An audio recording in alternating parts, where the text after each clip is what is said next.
Hi, all. Mallikarjun Kurra, Managing Director of Samoha Projects.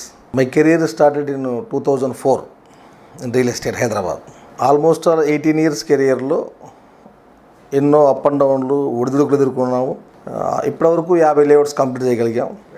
హైదరాబాద్లో top 10 రియాల్టర్స్లో మేము ఒకటిగా ఇవాళ ఉన్నాము. నా కెరీర్ స్టార్ట్ అవ్వకముందు బేసికల్ my birth place in Ongole, అక్కడే నా ఎడ్యుకేషన్ అయింది. డిగ్రీ చేసిన తర్వాత బేసికల్గా నేను లా చేద్దాం అనుకున్నాను. పేరెంట్స్ లేదు ఇంజనీరింగ్ కానీ డాక్టర్ కానీ అన్నారు. అంటే నా మైండ్ సెట్కి నేను పబ్లిక్లో ఉండడం అది నాకు ఇష్టం కాబట్టి డిగ్రీ అయిన తర్వాత ఎంబీఏ చేద్దామని హైదరాబాద్ వచ్చాను. బట్ చేయలేదు, ఏదో బిజినెస్ చేద్దామని నా